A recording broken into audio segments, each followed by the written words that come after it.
Praise the Lord. ஆண்டவரும் இரட்சகருமான இயேசு கிறிஸ்துவின் நாமத்தினாலே இந்த இரவு ஜெபத்திற்கு வந்திருக்கும் யாவரையும் இயேசு கிறிஸ்துவின் வல்லமையுள்ள நாமத்தினாலும் இயேசுவின் வல்லமை ஊழியத்தின் சார்பாகவும் வாழ்த்தி வரவேற்கிறோம். கர்த்தர் நம்மோடு கூட ஏற்படுகிறதான ஒரு முக்கியமான ஒரு வார்த்தை இந்த கடைசி நாட்களிலே, விசேஷமாய் 1 நாளாகமம் 29:11 ஆண்டவர் கொடுத்ததான அவருடைய மகத்துவமான நாமங்களை குறித்து நாம் அவர் எப்படிப்பட்டவர் என்பதை ஒவ்வொரு வகையிலே நாம் தியானித்துக் கொண்டு வருகிறோம். அந்த வரிசையிலே இந்த மகிமையின் தேவனை குறித்து நாம் தியானித்து அவர் நமக்கு ஜெயம் கொடுக்கிற தேவனா நமக்கு இருக்கிறார் என்பதை இந்த நாட்களிலே நாம் போதுகிற மூலமாய் பல செய்திகளை கேட்டு நாம் தியானித்து வருகிறோம். இந்த நாளிலும் நம் தியானத்திற்காக கற்றுக் கொடுத்ததான ஒரு வேத பகுதி 1 பேதுருவின் புஸ்தகம் 5ஆம் அதிகாரம் 10ஆம் வசனம். 1 பேதுரு 5ஆம் அதிகாரம் 10ஆம் வசனம். கிறிஸ்து இயேசுவுக்குள் நம்மை தமது நித்திய மகிமைக்கு அழைத்தவராய் இருக்கிற சகல கிருபையும் பொருந்திய தேவன் தாமே கொஞ்ச காலம் பாட அனுபவிக்கிற உங்களை சீர்படுத்தி ஸ்திரப்படுத்தி பலப்படுத்தி நிலை நிறுத்துவாராக. மீண்டும் வாசிக்கிறேன். 1 பேதுரு 5:10. கிறிஸ்து இயேசுவுக்குள் நம்மை தமது நித்திய மகிமைக்கு அழைத்தவராய் இருக்கிற சகல கிருபையும் பொருந்திய தேவன் தாமே கொஞ்ச காலம் பாட அனுபவிக்கிற உங்களை சீர்படுத்தி ஸ்திரப்படுத்தி பலப்படுத்தி நிலை நிறுத்துவாராக. அப்போஸ்தலனாகிய பேதுரு இந்த நிருபத்தை எழுதும்போது ஆண்டவராகிய இயேசு கிறிஸ்துவை தன்னுடைய ஜீவியத்திலே, இந்த அப்போஸ்தல ஊழியத்திலே முழுமையாய் கண்டறிந்து ருசித்து அவரோடு கூட அந்த 3.5 ஆண்டுகளும் நடந்து அவரை ஒரு மகிமையுள்ள தேவனாய் அவர் கண்டு கொண்டதினாலே இந்த நிருபத்தை எழுதும்போது கிறிஸ்து இயேசுவுக்குள் நம்மை தமது நித்திய மகிமைக்கு அழைத்தவராயிருக்கிற சகல கிருபையும் பொருந்தின தேவன் தாமே என்று சொல்லுகிறார். நித்திய மகிமைக்கு நம்மை அழைத்திருக்கிறார். அது கிறிஸ்து இயேசுவுக்குள் தான் நம்மை நமது நித்திய மகிமைக்கு தேவன் அழைத்திருக்கிறார் என்று அப்போஸ்தலனாகிய பேதுரு இங்கு சொல்லுகிறதை பார்க்கிறோம். ஒரு சாதாரண மகிமை அல்ல, ஒரு கொஞ்ச கால மகிமை அல்ல, ஒரு குறைவான காலகட்டத்திலே முடிந்து போகிற அல்லது ஒழிந்து போகிற ஒரு மகிமை அல்ல. மனுஷருடைய மகிமை எல்லாம் எப்படி இருக்கிறதாம்? அது ஒரு பூவை போல் இருக்கிறதாம். அது காலையிலே முளைத்து மாலையிலே வாடி போகிறது. அதுதான் மனுஷருடைய மகிமை. ஆனால் ஆண்டவர் நம்மை எதற்கு அழைத்திருக்கிறார் என்று சொன்னால், அவருடைய நித்திய மகிமைக்கு நம்மை அழைத்திருக்கிறார். அப்படியானால் இந்த தேவன் நித்திய மகிமை நிறைந்த தேவனும் நித்திய மகிமை பொருந்தின தேவனுமாய் இருக்கிறபடினாலேதான் அவர் யாரை அழைக்கிறாரோ அவர்களை அந்த நித்திய மகிமைக்கு பங்குள்ளவர்களாக மாற்றுகிறதற்கு தான் ஆண்டவர் அழைத்திருக்கிறார் என்று இந்த வேத பகுதி நமக்கு சொல்லுது. அது கிறிஸ்து இயேசுவுக்குள் இருக்கிறவர்கள் அந்த நித்திய மகிமை தேவன் அருளும் தேவ கிருபையினால் பெற்றுக்கொள்ளும் அந்த நித்திய மகிமையை அடையும்படிக்குதான் கர்த்தர் நம்மை அழைத்திருக்கிறார் என்று சொல்லி நாம் பார்க்கிறோம். ஆண்டவர் மனுஷரை அழைக்கிற விதங்கள் வெவ்வேறு விதமாக இருக்கிறது. ஆபிரகாமை ஆண்டவர் அழைத்த போது ஊர் என்கிறதான கல்தேயருடைய தேசம், அதுதான் பிற்காலத்திலே பாபிலோன் என்று அழைக்கப்பட்ட தேசம், அந்த தேசத்தை விட்டு, நீ உன் இனத்தை விட்டு, உன் தகப்பன் வீட்டை விட்டு, இதையெல்லாம் விட்டு நான் உனக்கு காண்பிக்கிற தேசத்துக்கு போ. ஆண்டவர் மேப் போட்டு கொடுக்கவில்லை, ரூட் போட்டு கொடுக்கவில்லை, தேசத்தினுடைய பெயரை சொல்லவில்லை. நான் உனக்கு காண்பிக்கும் தேசத்துக்கு போ என்று சொல்லி ஆண்டவரான அந்த அடுத்த அதிகாரங்களிலே நாம் வாசிக்கும் பொழுது அந்த தேசத்திற்கு ஆண்டவர் ஆபிரகாமை அழைத்து வந்தார் என்று பார்க்கிறோம். நம்மை அழைத்து வருகிற தேவன் தான் நம்முடைய தேவன். அன்றைக்கு ஆபிரகாமுக்கு ஒரு நித்திய மகிமை அல்ல, இந்த பூலோகத்தில் வாழுவதற்கான, அவருடைய சொந்தக்காருக்கான ஒரு எழுத்தின்படியான ஒரு தேசத்தை கொடுப்பதற்காக ஆண்டவர் இன்னொரு தேசத்திலிருந்து இன்னொரு தேசத்திற்கு கொண்டு போகிறார். ஒரு தேசத்திலிருந்து இன்னொரு தேசத்திற்கு அழைத்து வருகிறதை நாம் பார்க்கிறோம். மோசேயை குறித்து நாம் பார்க்கும் பொழுது அவரும் மீதியான் தேசத்தில் தன் மாமனுடைய ஆடுகளை மேய்த்துக் கொண்டிருந்தார்.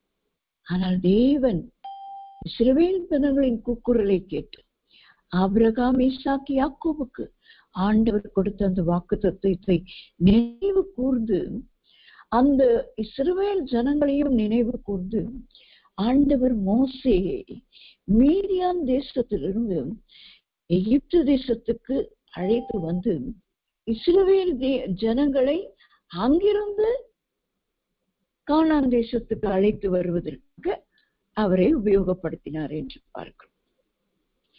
இப்படி ஆண்டவர் ஒவ்வொருவரை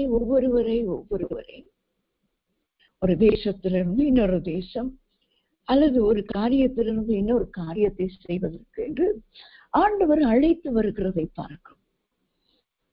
எஸ்தரை குறித்து நாம் பார்க்கும் பொழுது, எஸ்தர் ஒரு யூத பெண்மணி. அவள் அந்த பெர்சிய ராஜ்யத்திலே ஒரு ராஜகுமாரத்தியா இருக்கும்படியாக ஆண்டவர் அவளை அழைத்து வருகிறதை பார்க்கிறோம். அவள் ஒரு அநாதை பெண்மணி, தாய் தகப்பன் இல்லாதவள், திக்கற்ற ஒரு பிள்ளை, தன் சகோதரால் வளர்க்கப்பட்டவள். ஆனால் ஆண்டவர் அவளை அழைத்து வந்து எங்கே வைத்தார்? யூத ஜனங்களுக்கு ரட்சிப்பு உண்டாக்கும்படி ராஜகுமாரத்தியார் ராஜ ஸ்தானத்திலே வைத்தார். ஒவ்வொருவருக்கும் ஒவ்வொரு அழைப்பு உண்டு. அந்த அழைப்பின் நோக்கம் உண்டு. அந்த நோக்கம் நிறைவேறுவதற்கு ஆண்டவர் ஒரு சிலரை பயன்படுத்தினதை நாம் பார்க்கிறோம். நான் சொன்ன உதாரணங்கள் ஒரு 3 தான். ஆனால் ஒவ்வொருவரின் வாழ்க்கையும் நீங்கள் பார்க்கும் பொழுது பிசலேல் என்னும் ஒரு மனுஷனை குறித்து நாம் பார்க்கிறோம். அவனை வேதம் என்ன சொல்கிறது? யாத்ராகமம் 31ஆம் அதிகாரம் 2ஆம் வசனத்திலே அவனை ஆண்டவருடைய ஆசரிப்பு கூடுற வேலைக்காக அவர் பேர் சொல்லி அழைத்து வந்தார். இப்படி ஒவ்வொருவரை ஆண்டவர் அழைத்து வருகிறதை நாம் பார்க்க முடியும். அவர்களுடைய அழைப்புக்கும் ஒரு நோக்கம் இருக்கிறதையும் நாம் பார்க்க முடியும். எல்லாருக்கும் ஒரே நோக்கம் கிடையாது. எல்லாருடைய அழைப்பும் ஒரே வண்ணமாகவும் கிடையாது. ஆபிரகாம் அழைப்பு வேறு, மோசேயின் அழைப்பு வேறு, யோசுவாவின் அழைப்பு வேறு. இஸ்ரவேல் ஜனங்களை நடத்தி வந்தவர்கள் தான் மோசேயும் யோசுவா. ஆனால் மோசேயின் ஊழியம் வேறே, யோசுவாவின் ஊழியம் வேறே. நாம் தீர்க்கதரிசிகளை பார்க்கும் பொழுது ஏசாயா தீர்க்கதரிசியை ஆண்டவர் அழைத்த விதம் வேறு, எரேமியா தீர்க்கதரிசியை ஆண்டவர் அழைத்த விதம் வேறு, தானியேல் தீர்க்கதரிசி அழைத்து வந்த விதம் வேறு, எசேக்கியேல் தீர்க்கதரிசியை ஆண்டவர் அழைத்த விதம் வேறு. ஓசியா முதல் மல்கியா வரையிலும் வாசிக்கிறதும் எல்லா தீர்க்கதரிசிகளின் வாழ்க்கையிலும் ஒரு அழைப்பு உண்டு. ஒவ்வொருவரின் அழைப்புக்கும் ஒரு நோக்கம் உண்டு. அது வித்தியாசமான ஒரு அழைப்பு என்று நாம் பார்த்து அறிந்து கொள்ள முடியும். ஆனால் இங்கே ஒரு அழைப்பை குறித்து நாம் பார்க்கிறோம். கிறிஸ்து இயேசுக்குள் நம்மை தமது நித்திய மகிமைக்கு அழைத்தவராயிருக்கிற சில கிருபையும் பொருந்திய தேவன் தாமே. இங்கே ஒரு அழைப்பை குறித்து பார்க்கிறோம். இது ஆண்டவருடைய நித்திய மகிமைக்கென்று, அந்த நித்திய மகிமைக்கு பங்குள்ளவர்கள் ஆகுவதற்கு ஆண்டவர் குறித்த அழைப்பு எல்லாருக்கும் ஒரே அழைப்பு. என்ன ஒரு அற்புதமான தேவன் நம்முடைய தேவன். இந்த மாதம் அந்த 1/4/21 நாம் வாசிக்கிற வண்ணமான அவர் மகத்துவம் உள்ள தேவன். அவருடைய மகத்துவத்தை எண்ணி முடியாது.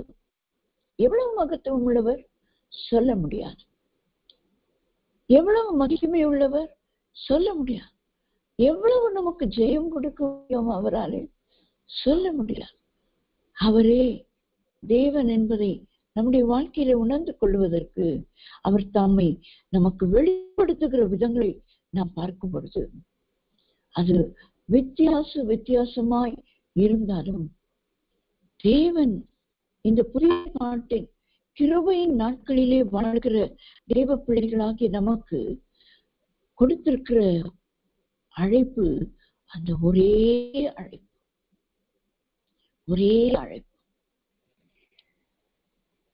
அந்த ஒரே அழைப்புக்கு தான் நாம் எல்லாரும் பங்குள்ளவர்கள் என்று அப்போஸ்தலன் எபிரேயருக்கு எழுதும் போது சொல்லுகிறார்.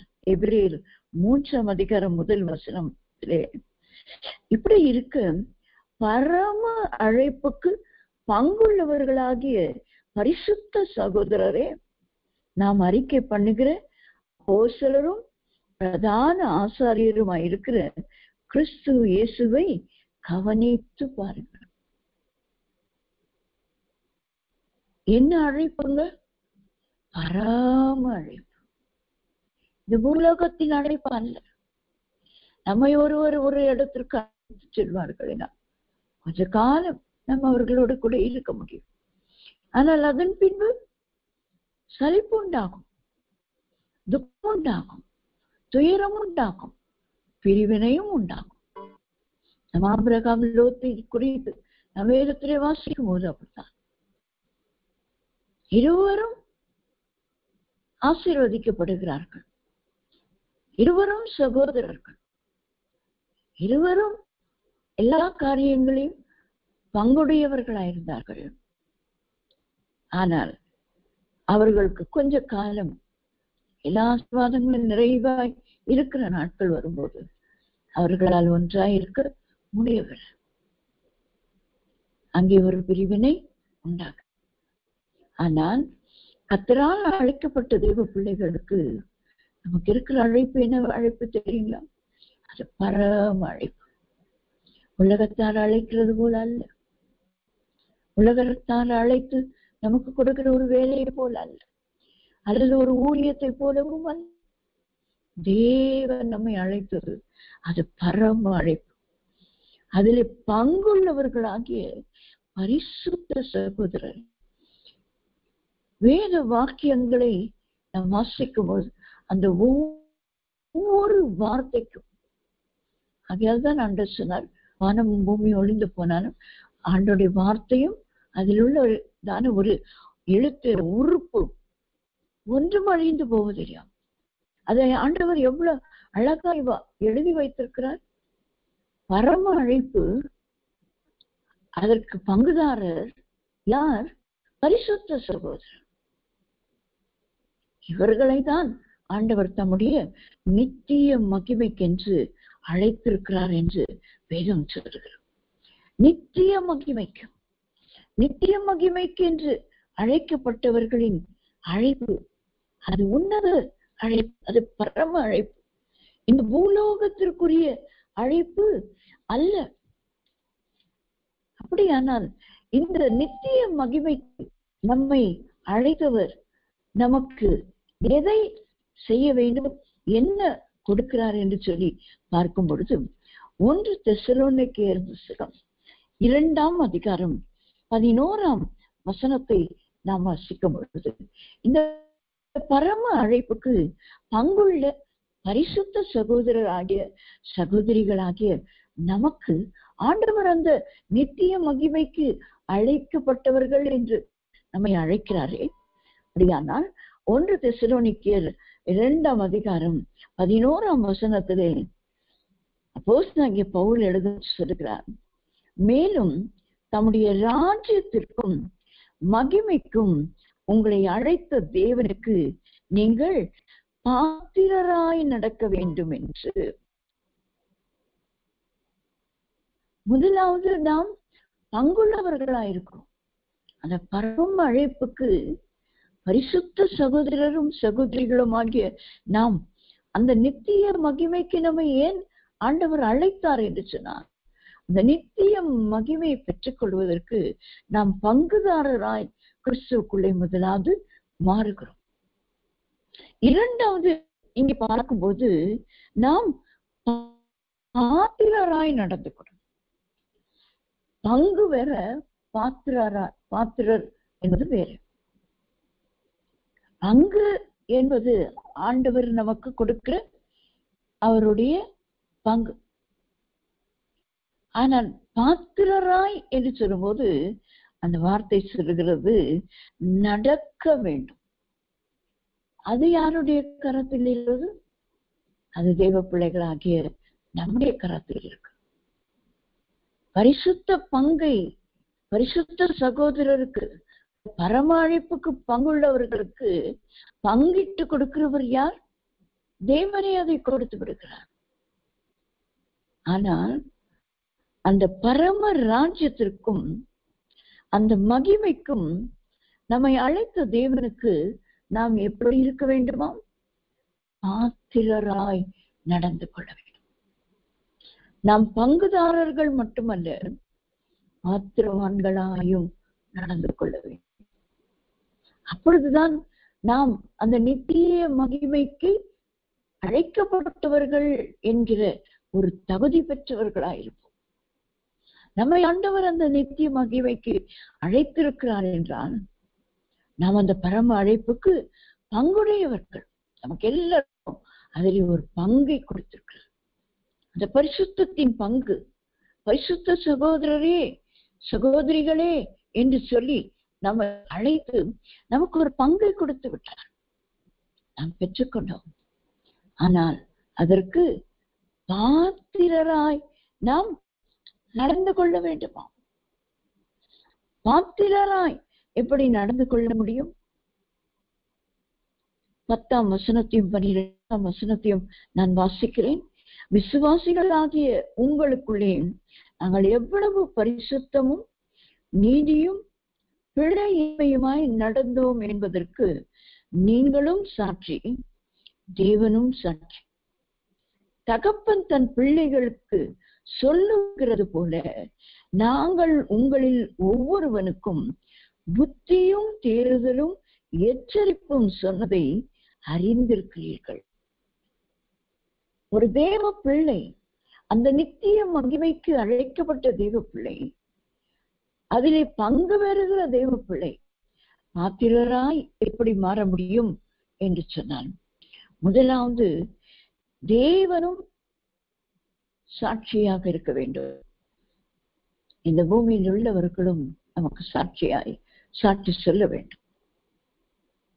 விசுவாசிகளாகிய உங்களுக்குள்ளே நாங்கள் எவ்வளவு பரிசுத்தமும் நீதியும் பிழையின்மையுமாய் நடந்தோம் என்பதற்கு நீங்களும் சாட்சி, தேவனும் சாட்சி. விசுவாசிகளுக்கு முன்பதாக நம்முடைய சாட்சியை காத்துக் கொள்ளுகிறது தான் நம்மை ஆண்டவர் அந்த நித்திய மகிமைக்கு பங்குதாரராய் மட்டுமல்ல பாத்திரவான்களாய் மாற்றுகிறதற்கு ஒரு தகுதி பெற்றவர்களாய் நாம் மாறிவிடும். ஒவ்வொரு வேலைக்கும் ஒவ்வொரு காரியத்துக்கும் நாம் போகும்போது அங்கே நமக்கு ஒரு தகுதி கேட்கிற குவாலிஃபிகேஷன். இந்த படிப்பு படித்தவர்களுக்கு இந்த அலுவலகத்திலே இந்த வேலை கிடைக்கும். எல்லாருக்கும் எல்லா வேலைகளையும் கொடுத்து விடுவார்களா? இல்லை. அப்படி பரலோகத்துக்கு போகிறதுக்கு கூட எல்லாரும் விட முடியுமா? அந்த நித்திய மகிமைக்கு நம்மை அழைத்திருக்கிறாரே, அதற்கு நாம் பங்குள்ளவர்கள் தான். ஆனால் பாத்திரராய் நடந்து கொள்வதற்கு ஆண்டவர் 2 சாட்சிகளினால் ஒரு காரியம் உறுதிப்படும் என்று சொல்கிறார். அது விசுவாசிகளின் தைரியமாய் அப்போஸ்தலன் சொல்லுகிறார். நாங்கள் எவ்வளவு பரிசுத்தமாய், எவ்வளவு நீதியாய், பிழையின்மையுமாய் நடந்தோம் என்பதற்கு நீங்களும் எங்களுக்கு சாட்சி, தேவனும் சாட்சி. ஆகையால் அந்த ராஜ்யத்துக்கும் மகிமைக்கும் உங்களை அழைத்த தேவனுக்கு நீங்கள் பாத்திரராய் நடந்து கொள்ள வேண்டும் என்றுதான் ஒரு தகப்பன் தன் பிள்ளைக்கு போதிக்கிறது போல, சொல்லுகிறது போல, நாங்கள் உங்களில் ஒவ்வொருவருக்கும் புத்தியும் தேறுதலும் எச்சரிப்பும் சொன்னதை அறிந்திருக்கிறீர்களே. ஆனால் தேவ பிள்ளைகள் நாம் அந்த நித்திய மகிமைக்கு பாத்திரராய் இருக்க வேண்டும் என்று சொன்னான். முதலாவது இந்த பூமியிலே விசுவாசிகளின் மத்தியிலே பரிசுத்தமும் நீதியும் பிழையின்மையுமானவர்கள் என்று சாட்சி பெற்றுக் கொள்ள வேண்டும். தேவனும் நமக்கு சாட்சி சொல்ல வேண்டும். காலை குறித்து நாம் வேதத்திலே வாசிக்கும் பொழுது காலேபு தானும் அதற்கு சாட்சி. அவன் உத்தமமாய் கர்த்தரை பின்பற்றினான் என்பதற்கு யோசுவாவும் சாட்சி சொல்லுகிறார், மோசேயும் சாட்சி சொல்கிறார், ஆண்டவரும் சொல்லுகிறார். அவன் உத்தமமாய் என்னை பின்பற்றினதுனாலே அவனுக்கு அந்த எபிரோனை கொடுங்கள் என்று சொல்லுகிறார். தேவனும் சாட்சி, இந்த பூமியில் உள்ளவர் சாட்சி. ஆகையால் சாட்சி பெற்றவர்கள் மற்றவர்களுக்கு நாம் என்ன செய்ய வேண்டும், மற்றவர்களையும் இந்த மகிமைக்குள்ளே அழைத்து கொண்டு வருவர்களாய் இருக்க வேண்டும் என்று சொன்னால், நாம் ஒரு தகப்பன் ஸ்தானத்திலோ அல்லது தாய் ஸ்தானத்திலோ நின்று நாம் இள வயதுள்ளவர்களாயும் இருக்கலாம். நம்ம எத்தனையோ போதகர்கள் இள வயதுள்ள போதகர்கள். ஆனால் தேவ கிருபையினாலே தேவ நல்ல கிருபை வரங்களை, நல்ல ஊழியங்களை, நல்ல உயர்வை தேவன் கொடுத்திருக்கிறார். இன்றைக்கும் நம்முடைய ஐக்கியத்தில் உள்ளவர்களும் சரி, நம்முடைய ஊழியத்தில் உள்ளவர்களும் சரி, வெளியிலேயும் அநேக இள வயதுள்ளவர்களை, வாலிபர்களை, வாலிப பிள்ளைகளை ஊழியத்திலே கர்த்தர் ஸ்திரப்படுத்தி நிலைநிறுத்தி இருக்கிறார். ஆகையால் அவர்களுக்கு என்ன ஸ்தானம்? அவர்களுக்கும் தகப்பன் ஸ்தானம், தாயின் ஸ்தானம். அவர்கள் என்ன செய்ய வேண்டும்? நாம் புத்தி சொல்லுகிறவர்களாய், தேறுதலாக அவர்கள் தேறினவர்களாய் மாறுவதற்கு வேத வசனத்தின் மூலமாய் அவர்களை தேறுதல் அடைய செய்ய வேண்டும். எந்த மனுஷனும் தேறினவனாக முடியும். அப்போஸ்தலன் சொல்லுகிறார், எந்த மனுஷனும் யாரா இருந்தாலும், வயதானவர்களோ, வயது சிறியவர்களோ, இள வயதினரோ, நடுவயதினரோ, யாரா இருந்தாலும், எந்த மனுஷன், கிரேக்கனோ, யூதனோ, புறஜாதியானோ, யாரா இருந்தாலும், ஆணோ பெண்ணோ, யாரா இருந்தால், எந்த மனுஷனும் தெரிந்தவனாயிருக்கும்படியாக தான் எங்களை ஆண்டவர் ஊழியக்காராய் வைத்திருக்கிறார். அப்படியானால் இந்த நித்திய மகிமைக்கு பங்குதாரரும் பாத்திரருமாய் நாம் மாறும்போது நாம் மற்றவர்களை தேறியவர்களாய் மாற்றுகிறவர்களுக்கு நாம் அவர்களுக்கு புத்தி சொல்லி அவர்கள் தேறுதல் அடைவதற்கு எச்சரிப்பையும் கொடுக்கிறவர்களாய் நாம் இருப்போம் என்று சொல்லி வேதம் நமக்கு சொல்கிறது. இந்த ராஜ்யத்துக்கும் மகிமைக்கும் நம் அந்த அழைப்புக்கு ஆண்டவர் நம்மை என்ன செய்கிறாராம்? இரண்டாவது பாத்திரராய் மாற்றுகிறார். முதலாவது நாம் பங்குள்ளவர்களாய் இருக்கிறோம். அந்த நித்திய மகிமைக்கு நம்மை அழைத்தார் என்று சொன்னால் அது சாதாரண மகிமை அல்ல, அது நித்திய மகிமை. அந்த நித்திய மகிமையின் அழைப்பு அது பரம அழைப்பு. அந்த பரம அழைப்பிலே நம் ஒவ்வொருவருக்கும் ஒரு பெரிய பங்கு உண்டு என்பதை நாம் மறந்து விடக்கூடாது. நாம் பங்குதாரராய் மாறிவிட்ட பின்பு ஆண்டவர் நம்மை பாத்திரராய் மாற்ற, பங்கு பெற்றுக் கொள்ளுகிறது மட்டுமல்ல, நாம் பாத்திரராயும் மாறிவிடுகிறதை நாம் பார்க்கிறோம். அடுத்ததாக நாம் பார்க்கும் பொழுது 2 தெசலோனிக்கேயர் 1 அதிகாரம் 12 வசனத்தை நாம் வாசிக்கும் பொழுது, 2 தெசலோனிக்கேயர் 1 அதிகாரம் 12 வசனத்தை நாம் வாசிக்கும் பொழுது, நம்முடைய தேவன் உங்களை தமது அழைப்புக்கு பாத்திரராக்கவும் தமது தயையுள்ள சித்தம் முழுவதையும் விசுவாசத்தின் கிரியையையும் வலமாய் உங்களிடத்தில் நிறைவேற்றவும் வேண்டும் என்று எப்பொழுதும் உங்களுக்காக வேண்டிக் கொள்ளுகிறேன் என்று அப்போஸ்தலனாகிய பவுல் இந்த தெசலோனிக்கே சபையினருக்கு எழுதுகிறதை நாம் பார்க்கிறோம். நம்முடைய தேவன் உங்களை தமது அழைப்புக்கு பாத்திரராக்கவும் தமது தயையுள்ள சித்தம் முழுவதையும் விசுவாசத்தின் கிரியையை பலமாய் உங்களிடத்தில் நிறைவேற்று. நாம் முதலாவது பங்குள்ளவர்களாய் மாறுகிறோம், 2வது பாத்திரராய் மாறுகிறோம். பாத்திரராய் மாறின நம்மை தமது அழைப்புக்கு பாத்திரராக்கவும் தமது தயையுள்ள சித்தம் முழுவதும்.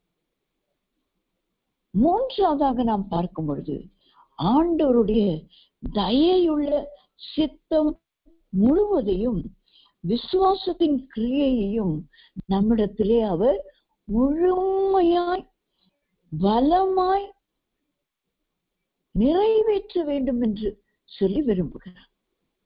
அதை நம்மிடத்திலே அவர் நிறைவேற்ற விரும்புகிறார்.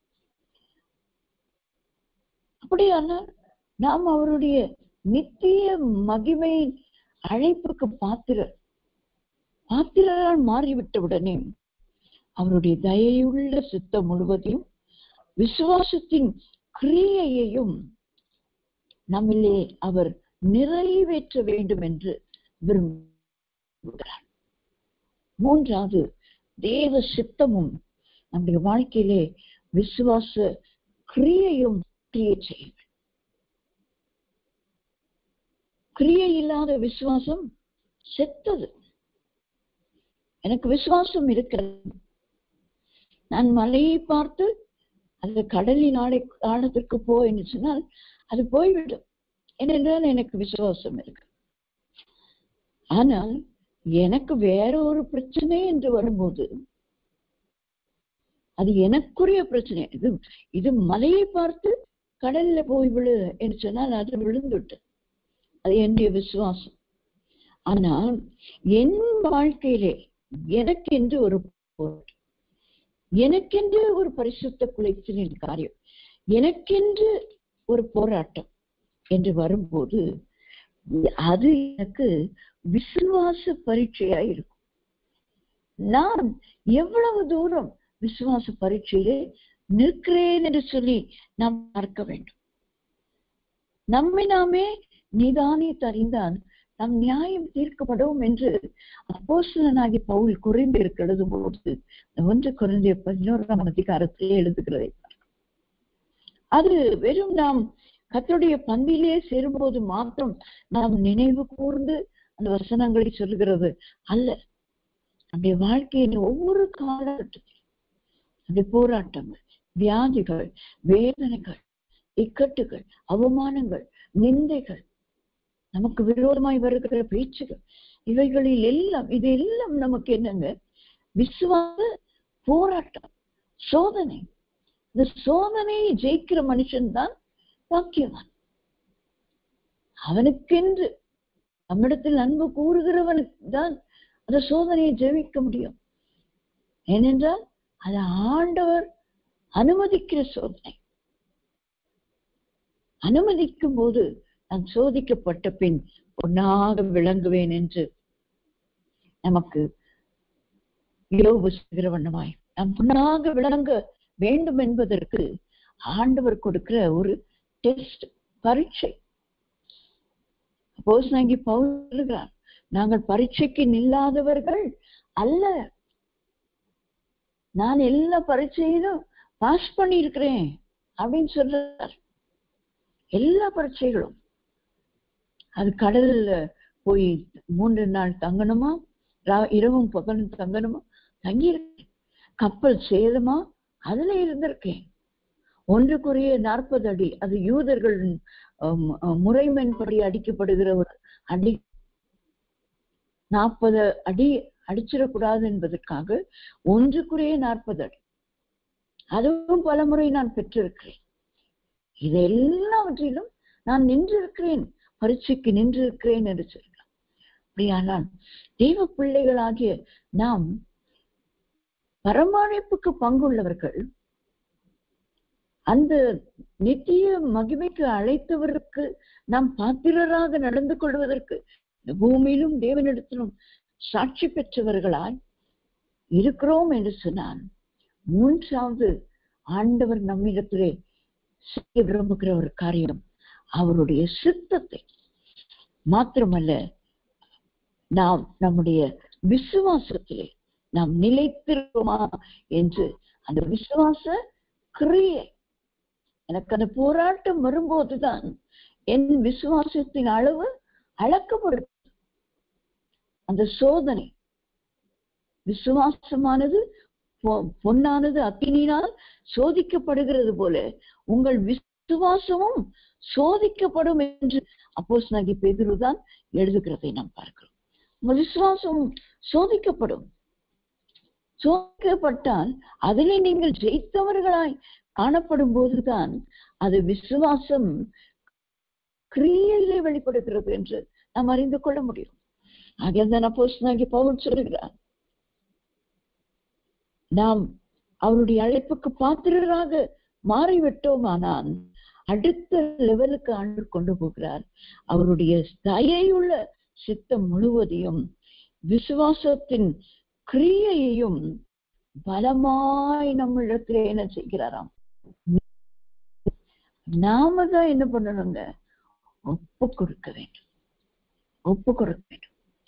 அந்த நித்திய மகிமைக்கு கர்த்தர் என்னை அழைத்திருக்கிறார் என்று நான் சந்தோஷப்படுகிறதை காட்டிலும், நான் பெருமைப்படுகிறதை காட்டிலும், ஆண்டவர் என்னை நித்திய மகிமைக்கு பாத்திரராய் மாற்றிவிட்டாரே, பங்குள்ளவனாய் இருந்து பாத்திரராய் மாற்றிவிட்டாரே, பாத்திரவானாய் நான் மாறின பின்பு அவருடைய சித்தத்தை செய்யவும் விசுவாசத்தின் கிரியையை என்னுடைய வாழ்க்கையிலே நிறைவேற்றுவதற்கும் கர்த்தரிடத்திலே என்னை ஒப்பு கொடுக்கிறவராய் நான் இருக்க வேண்டும்.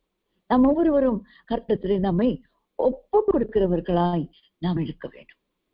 அவர் நிறைவேற்ற வேண்டும் நம்முடைய வாழ்க்கையிலே அவருடைய சித்தம், நம்முடைய விசுவாச கிரியை. தெய்வ சித்தத்துக்கு நம்மை ஒப்பு கொடுக்கும் போது நாம் விசுவாசிக்கிறவர் இன்னார் என்று நான் அறிவேன் என்று நாம் தைரியமாய் சொல்லி விசுவாசத்தை நம்முடைய கிரியையிலே நாம் காட்ட வேண்டும். அதை கிரியையிலே நாம் காட்டும் போது அடுத்து நாம் செய்கிற காரியம் என்ன என்று சொல்லி நாம் பார்க்கும் பொழுது 2 தெசலோனிக்கேயர் புத்தகம் 2ஆம் அதிகாரம் 14ஆம் வசனத்தை நாம் வாசிக்கும் பொழுது, 2 தெசலோனிக்கேயர் 2ஆம் அதிகாரம் 14ஆம் வசனம், நீங்கள் நம்முடைய கர்த்தராகிய இயேசு கிறிஸ்துவின் மகிமையை அடையும் பொருட்டாக எங்கள் சுவிசேஷத்தினாலே அந்த ரட்சிப்புக்கு அவர் உங்களை அழைத்தார். நாம் நித்திய மகிமைக்கு அழைக்கப்பட்டு விட்டோம். அந்த மகிமையை பெற்ற நாம் சுவிசேஷத்தினாலே ரட்சிப்புக்குள் அநேகரை அழைத்து வருகிறவர்களாய் நாம் மாற வேண்டும். கர்த்தராகிய இயேசு கிறிஸ்துவின் மகிமையை அடையும் பொருட்டு எங்கள் சுவிசேஷத்தினாலே அந்த ரட்சிப்புக்கு அவர் உங்களை அழைத்தார் என்று சொல்லி பார்க்கிறோம். அப்போஸ்தலனாகிய பவுலை கர்த்தர் அழைத்தான். அது இயேசு கிறிஸ்துவின் மகிமையை அவர் அடைந்து விட்டார். அடைந்தது மாத்திரம் அவர் அந்த மகிமையை மட்டும் அவர் பெற்றுக்கொண்டது மாத்திரமல்ல, அவர் அந்த சுவிசேஷத்தை மற்றவர்களுக்கு அறிமுகம் செய்து அந்த ரட்சிப்பை பெற்றுக்கொள்வதற்கு அவர்களுக்கு தெசலோனிக்கே சபையாருக்கு ஒரு அழைப்பை கொடுத்தது நிமித்தம் அவர்களும் இந்த அழைப்புக்கு பங்குதாரர்களாய் மாறியிருக்கிறார்கள் என்று நாம் பார்க்கிறோம். நித்திய மகிமைக்கு ஆண்டவர் நம்மை அழைத்திருக்கிறார் என்றால் அந்த பரம அழைப்புக்கு பங்குள்ளவர்களாய் மாறுகிறோம். இரண்டாவது, அதை பெற்றுக்கொள்வதற்கான பாத்திரராய் நம்மை தேவனுக்கும் மனுஷருக்கும் முன்பாக சாட்சிகளாய் வைத்திருக்கிறது மட்டுமல்ல, நாம் அநேகரை தேறினவர்களாய் மாற்றுவதற்கு தான் நம்மை பாத்திரராக மாற்றுகிறார். நாம் பாத்திரரான பின்பு நம்மை தேவ சித்தம் செய்கிறவர்களாய், விசுவாச கிரியை வெளிப்படுத்துகிறவர்களாய் நம்மை மாற்றி அந்த அழைப்பை பெற்றுக்கொண்ட நாம், அந்த நித்திய அழைப்பை பெற்றுக்கொண்டு நாம் மற்றவர்களும் அந்த அழைப்பை பெற்றுக்கொள்ளத்தக்கதாக அந்த ரட்சிப்புக்கு பங்குள்ளவர்களாய் மற்றவர்களையும் மாற்ற வேண்டும் என்று சொல்லி தேவன் விரும்புகிறார். அதைதான் நாம் வாசிக்கிறோம். நீங்கள் அழைக்கப்பட்டு நீங்கள் பெற்றுக்கொண்ட அந்த சுவிசேஷத்தை மற்றவர்களும் அடையும் போது அவர்களும் அந்த நித்திய மகிமைக்கு பங்குதாரராய் மாறுகிறதை நாம் பார்க்கிறோம். ஆண்டவர் ஒவ்வொரு மனுஷரையும் அழைக்கும் போது நான் சொன்னேன், ஒவ்வொருவருக்கும் ஒவ்வொரு விதமான அழைப்பையும் ஒவ்வொரு விதமான காரியங்களையும் வைத்திருக்கிறார். ஆனால் இந்த நித்திய மகிமைக்கு அழைக்கப்பட்டவர்களை பாருங்களேன், எல்லா காரியங்களும் ஒரே வண்ணமாக இருக்கிறதை நாம் முதலாவது அவர்களை பங்குதாரராய் மாற்றி விடுகிறார். பங்குதாரராய் மாறினவர்கள் பாத்திரராய் மாறிவிடுகிறார்.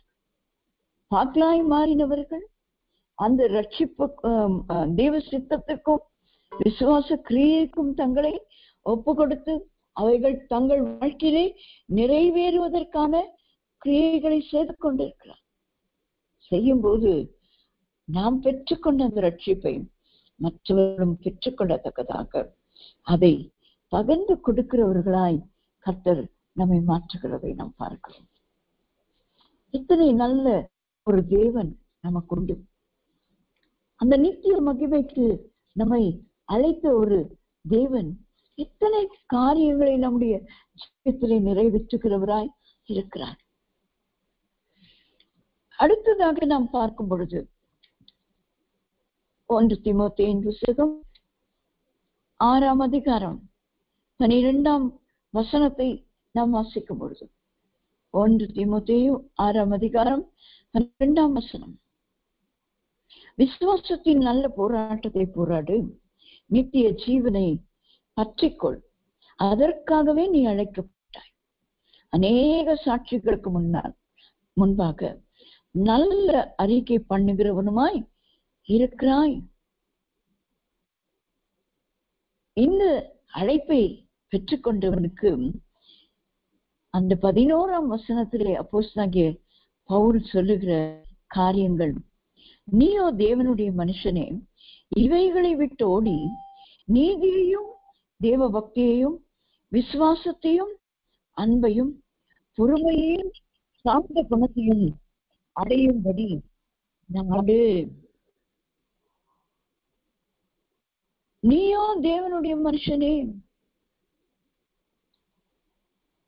விசுவாசத்தின் நல்ல போராட்டத்தை நீ போராடு, நித்திய ஜீவனை பற்றிக்கொள், அதற்காக தான் நீ அழைக்கப்பட்டிருக்க. அந்த நித்திய மகிமை கொடுக்கிற தேவன், நித்திய மகிமைக்கு நம்மை அழைத்த தேவன், அவர் அந்த நித்திய ஜீவனை பற்றி கொள்வதற்காகவே நம்மை அழைத்திருக்கிறார். அப்படியானால் அந்த நித்திய ஜீவனை பற்றி கொள்வதற்கு நம்மை ஆண்டவர் எப்படி அழைக்கிறார்?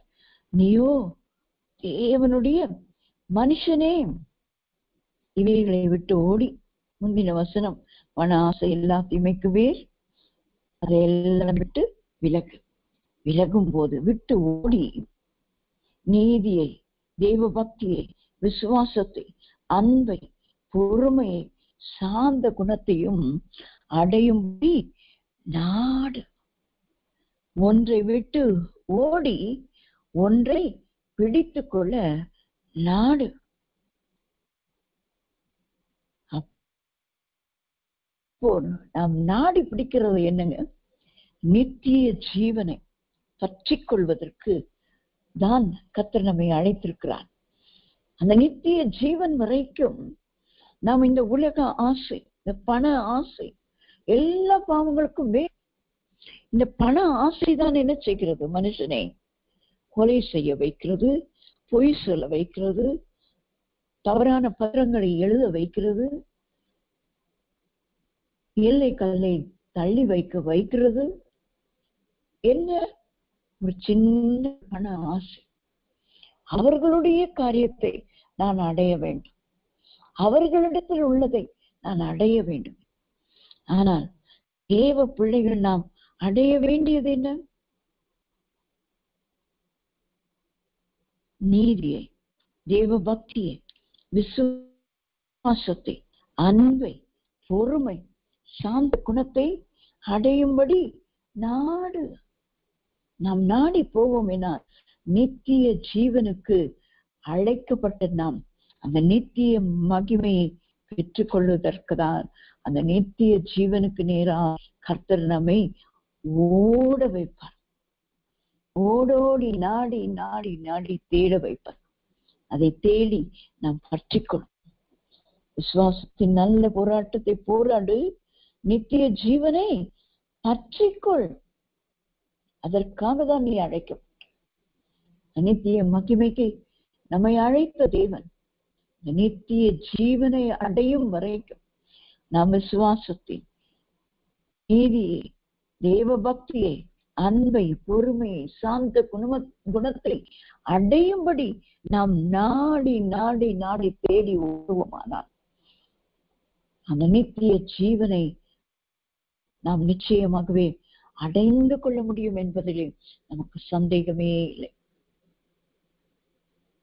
நாட்களிலே மனுஷர் எதையோ நாடி எதையோ தேடி போய் கொண்டிருக்கிறதான நாட்களிலே தேவன் நம்ம எல்லாம் அழைத்து அந்த நித்திய மகிமைக்கு அழைத்த தேவன் நம்ம எப்படித்தான் நடத்தி கொண்டு போகிறார் அந்த நித்திய ஜீவனுக்கு நேராக.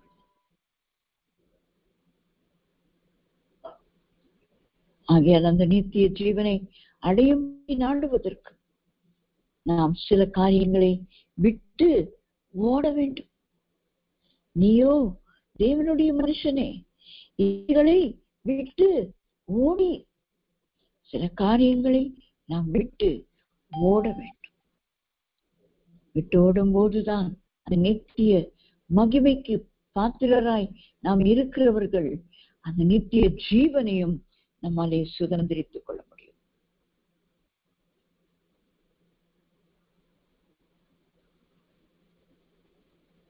நித்திய ஜீவனை நாம் சுதந்திரித்துக் கொள்ள நம்மை அழைத்த தேவன் அவர் உண்மை உள்ளவர் என்று வேதம் நமக்கு சொல்கிறார். நம்மை அழைத்த தேவன் அவர் உண்மை உள்ளவர். ஆகையால் அவருடைய உண்மையின்படி நாம் தேடுவோம் என்று சொன்னார். அந்த உண்மையின்படி நாமும் கூட அந்த நித்திய மகிமையை அடைவதற்கான கிருபையை நாம் பெற்றுக்கொள்ள முடியும். பவுல் அதைதான் அடையும்படி நாடி நாடி ஓடினதுனாலேதான் தன்னுடைய நிருபத்திலே அவர் எழுதுகிறார், நான் நல்ல போராட்டத்தை நான் போராடினேன், என்னுடைய விசுவாசத்தை நான் காத்துக்கொண்டேன், போராடி ஓட்டத்தை முடித்தேன் என்று அநேகர் சொல்லி முடித்து விடுவார்கள். ஆனால் விசுவாசத்தை காத்துக்கொண்டேன், அப்பொழுதுதான் நீதியின் கிரீடம் கிடைக்கும். நீதியை நிறைவேற்றுகிறவர்களுக்கு, விசுவாசத்தின் கிரியைகளை செய்கிறவர்களுக்கு தான் அந்த நீதியின் கிரீடம். அவருடைய பிரசன்னமாகுதலை விரும்பும் யாவருக்கும் அதை தந்திடுவார். அது நீதியின் கிரீடம். நீதியின் கிரீடத்தை நீதியுள்ள நியாயாதிபதி நமக்கு தந்திடும் அந்த நாளிலே அந்த நித்திய மகிமைக்கு அழைத்த தேவன் அந்த அழைப்புக்கு நம்மை பங்குதாரராய் மாற்றினார். பங்குதாரராய் இருந்த நம்மை பாத்திரராய் மாற்றினார். பாத்திரராய் இருந்த நம்மை அவருடைய சித்தத்தை செய்கிறதற்கும் விசுவாச கிரியைகளை வெளிப்படுத்துகிறவருமாய் நம்மை மாற்றியிருக்கிறார். அது நிமித்தம் நாம் மாத்திரம் அல்ல, அநேகரும் இந்த பரம அழைப்புக்கு பங்குள்ளவர்களாய் மாறுவதற்கு ரட்சிப்பின் சுவிசேஷத்தை அறிவிக்கிறவர்களாய் மாத்திரமல்ல, நாம் ஆண்டவருக்கு பிரியமில்லாத எல்லா விதமான அசுத்தங்களையும் விட்டு ஓடி நித்திய ஜீவனை அடையும்படி நாடி நாடி அவருடைய முகத்தை தேடுவோம் என்று சொன்னார். அந்த நித்திய ஜீவனை சுதந்திரித்துக் கொள்வதற்கு கர்த்தர் நமக்கு உதவி செய்வார். நம் மீண்டுமாக 1 பேதுரு 5ஆம் அதிகாரம் 10ஆம் வசனத்தை நாம் வாசித்து நான் முடிக்க வருகிறேன். 1 பேதுரு 5:10 ஆண்டவர் சொல்கிறார், கிறிஸ்து இயேசுவுக்குள் நம்மை தமது நித்திய மகிமைக்கு அழைத்தவராய் இருக்கிற சகல கிருபை பொருந்திய தேவன் தாமே கொஞ்ச காலம் பாட அனுபவிக்கிற உங்களை சீர்படுத்தி ஸ்திரப்படுத்தி பலப்படுத்தி நிலை நிறுத்துவாராக. அவருக்கே மகிமையும் வல்லமையும் சதா காலங்களிலும் உண்டாயிருப்பதாக. ஆமென், ஆமென். இந்த வார்த்தைகளின்படியாகவே அந்த நித்திய மகிமைக்கு